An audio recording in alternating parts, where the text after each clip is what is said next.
E o feriadão tá agitado no Fluminense, né? Eu tô até meio perdido porque passa o final de semana, ontem teve jogo, hoje tô trabalhando normalmente, então pra mim não é feriado. Que bom você tá aí viajando, curtindo seu feriadão aí prolongado, aproveite bastante para descansar. Mas as notícias não param, afinal de contas o Fluminense já embarcou para Santiago, onde na próxima quarta-feira enfrenta a União Espanhola. Inclusive, depois a gente vai falar mais sobre isso, mas é um estádio com grama sintética. Eu tinha até essa informação antes, esqueci de passar aqui para vocês em algum momento. O Fluminense vai jogar em grama sintética na próxima quarta-feira. O elenco treinou hoje pela manhã, um treino, né, de um regenerativo, e já embarcou. E embarcou com muitas novidades.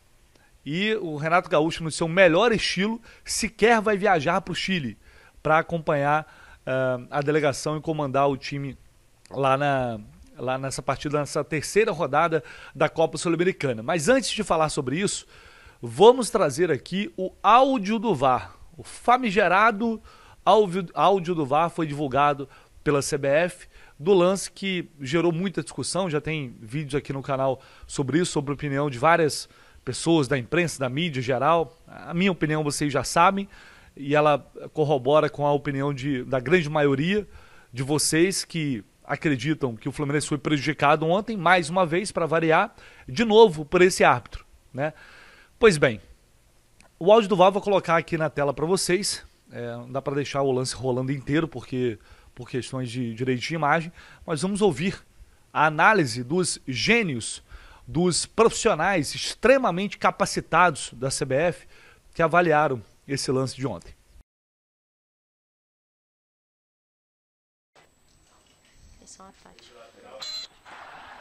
Não era boa essa 5 não pra aquele lance. Mas assim que ela tá... Olha a bola, olha o Arias, atenção Arias. A bola pode seguir, tá legal. Tá marcado, tá? Consigo ver, tá? 3-3.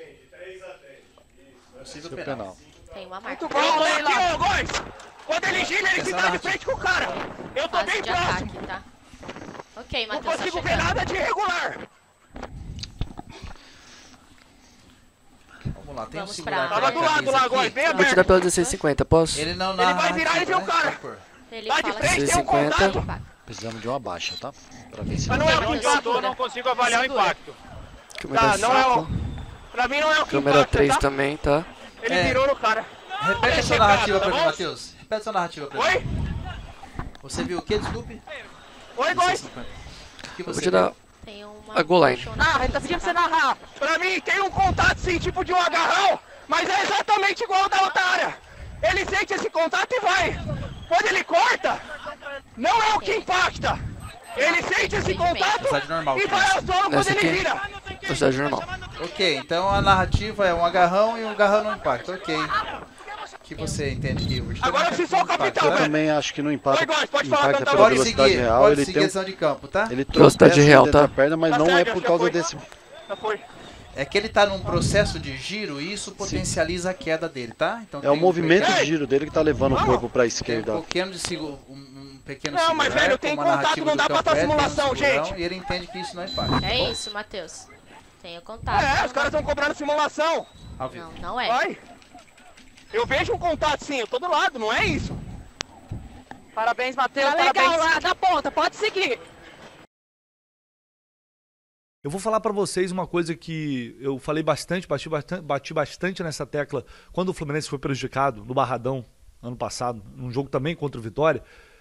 Esses caras que estão ali, principalmente os que estão no VAR, eles não entendem, não é entender da regra, eles não entendem de futebol. Eles não entendem os movimentos básicos do esporte com o qual eles trabalham.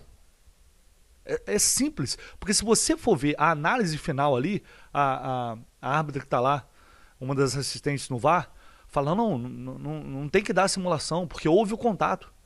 Meu amigo, se o jogador está entrando em velocidade na área, ele trava a bola, está fazendo um giro e tem um contato, qualquer contato nessa situação é suficiente para você cair.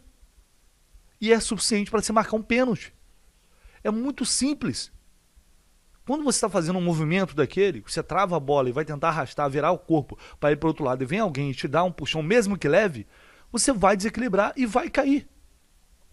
O Ares não é um cara de se jogar. Ele não é um cara de ficar fazendo cera. Se fosse o Samuel Xavier, mas não é. Então ele sente o toque. Obviamente ele sente o toque, tem um desequilíbrio e isso já atrapalha o Ares a prosseguir com a jogada. E aí vem o outro burro, para não falar outra coisa, e fala, mas é o movimento, que ele trava a bola, faz o movimento, é esse movimento que faz o corpo dele ir que leva a queda do Ares, né? É óbvio.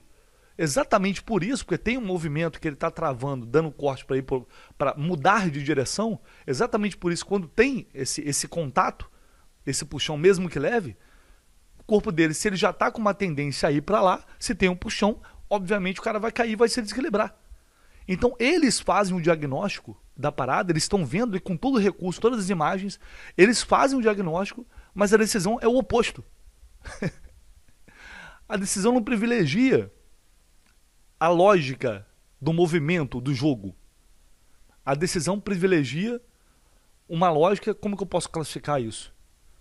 Generalista, que pode se aplicar a várias outras situações. Sei lá, você está andando, aí você mudou de direção, ou desequilibrou, seu corpo está caindo. Mas é diferente de você estar andando, você pisou em falso na calçada, seu corpo fez isso aqui. Se alguém chegar e te dar um empurrãozinho ali, a sua tendência é o quê? É cair. Você já está se desequilibrando. Então os caras, eles pegam a lógica que eles mesmos estabelecem ali e invertem. Eles invertem. Eles quase sempre fazem isso. Eles invertem a situação. Assim, é difícil até de explicar porque é difícil compreender. Os caras brigam com a imagem e veja, não é uma questão de aplicação de regra, não. É questão de não entender realmente o que acontece num jogo de futebol. É saber mensurar o impacto que aquilo ele tem.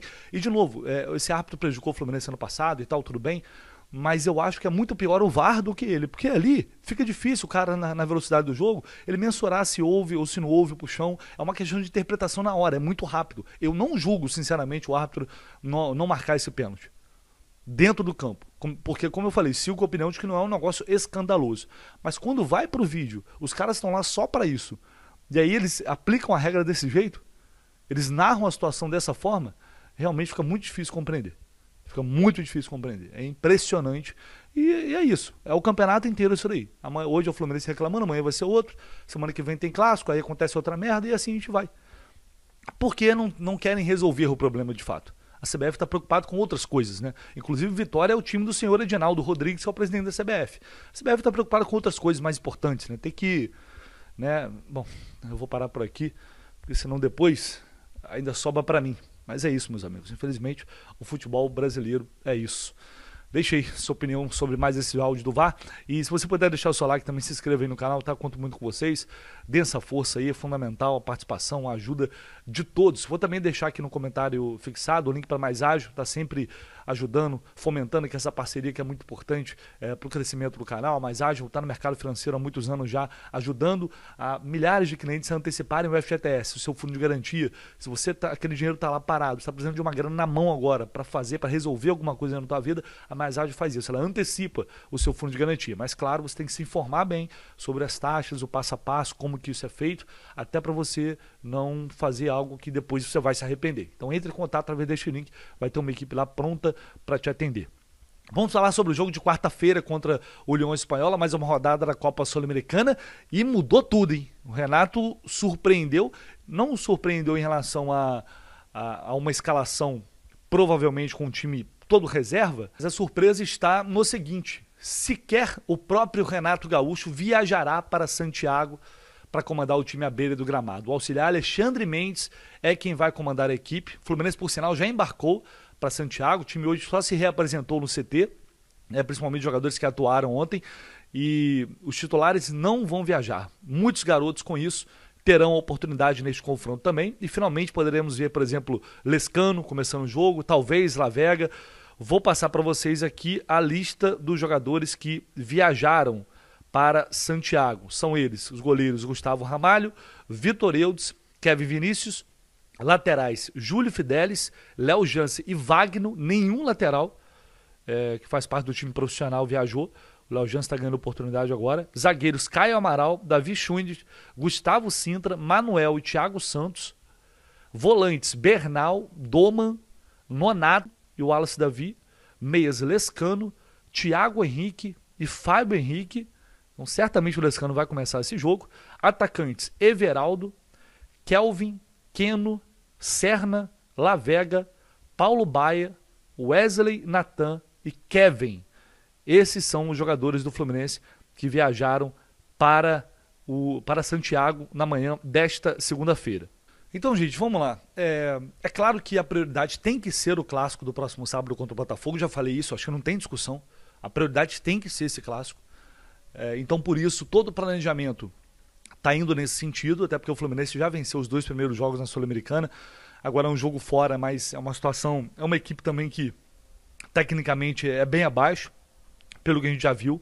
O União Espanhola é um time também muito fraco, muito limitado, e eu acho que permite o Fluminense administrar essa primeira fase, essa fase de grupos.